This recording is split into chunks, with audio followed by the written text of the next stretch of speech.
I'm an ER nurse. I had an old lady come in by ambulance, near death. She was a DNR, so we weren't going to do much for her. She didn't have any family that we could find. The hospital was full, so we had to keep her in the ER for the night. Again, she was near death. When you've seen enough people die, there's no mistaking it, and she was almost there. Barely responsive, pale, cool, breaths were really irregular. Heart rate was up and down, too.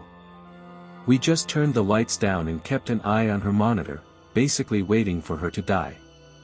About an hour later, she's standing at the door of her room.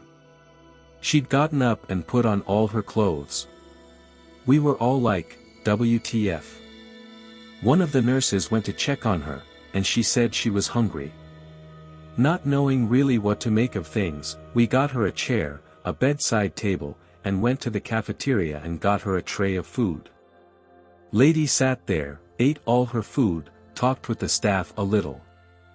After about an hour, she told her nurse that she was tired and wanted to lie back down. We helped her back into bed, and within 30 minutes, she was dead.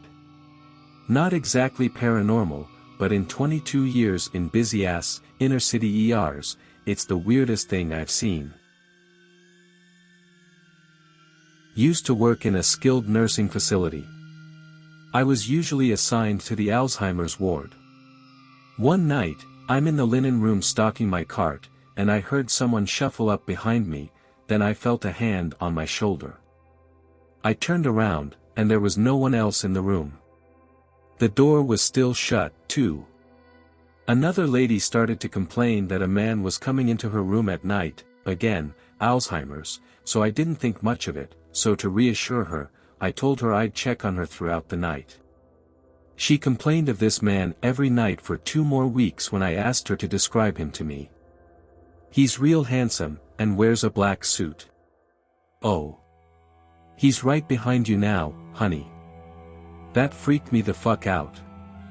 Of course, there was no one behind me. She died the next night in her sleep. Before we continue, please subscribe, like, comment, and share. I worked at an LTC facility as a night shift aide about 14 years ago. I worked a hall I had never been on before. It was like 1 a.m., and I saw an elderly guy walk out of a room, down the hallway, and leave the facility. I went to that room, and the resident was awake. Asked her who she was talking to, and she told me her husband always came to visit her late at night. I went to ask the other aide on the floor about it, and they told me the resident was 102 years old and her husband had been dead for like 20 to 30 years. Swear on my life that it was an actual person leaving that hall. I could even describe his outfit and hat. Needless to say, I didn't work that hall much anymore. There are Navajo, Zuni, and Hopi natives who work and go to the GMC hospital I work at. Hear about the skinwalkers the most. Also, the floor I work on is haunted for sure. In one room, I heard computer keys typing. I was in the room alone. Got up to see where the noise was coming from, and the noise stopped. I sat down, and it started again. I asked a coworker, and she freaked and said yes, an old coworker always did her homework for her master's in that room. She was killed in a freak car accident. Everyone seems to have heard the computer keys and knew, too. BC I said something another day about room 9, and they were like, "Aw man, it's her again." There are ghosts of little children and a surgeon that roam the floor, and moaning is heard from room 5. I have heard and thought I have seen a little girl by room 5 and thought a patient was in the room one night and learned no one was there. I was very freaked out. They have hired a native medicine man to come to pray and weigh safe on the floor too. I was working in an ICU and had a patient who would only repeat what was said to her, and was with her all night.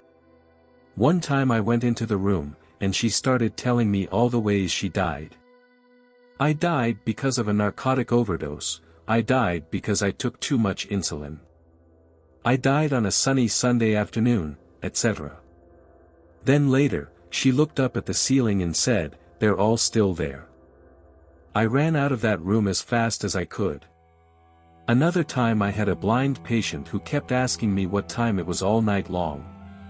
One time I went in to check on him, and he says to me, "It's the witching hour." It was 3:33. I walked out. When I was a student, I got called in on a stroke patient. She had coded, and they were doing CPR. They worked for 45 minutes, but she died. They cleaned her up and called on the family to say goodbye. By the time the family left, she had been both brain dead and without a pulse for more than 45 minutes. Blood had filled her brain, and she was completely gray and started to smell. Suddenly, she sat up and called for her family. The nurses rushed to get monitors and equipment back on her. Started working on her again, she stabilized, said goodbye to her family, and promptly died a second time. I work in a cardiovascular surgical ICU. We have a lot of fucked up people, both physically and mentally, that come through our unit. We had a stretch of nights where each corner room of our unit, it is a perfect square, reported seeing a cat walking around. Not a friendly cat either, apparently. The thing was hissing at them. The accounts were so similar to each other we actually spent probably a half hour looking around for a cat and then had security/plan ops come look as well. No cat was ever seen or found. 2 of those 4 patients coded the next day. This might get buried and is not really nurse-related other than the fact my grandmother's nurses told me. My great-grandmother was 94 and just started suffering from dementia.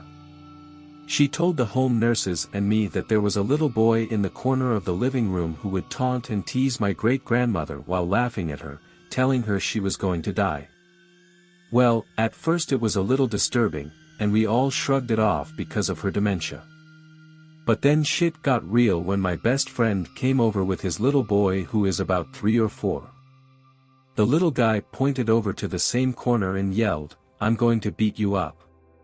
When we asked him what that was about, he told us that he saw another little boy in the corner, and he is not nice. We flipped the fuck out. I got shivers just typing this. Maybe Nana wasn't hallucinating.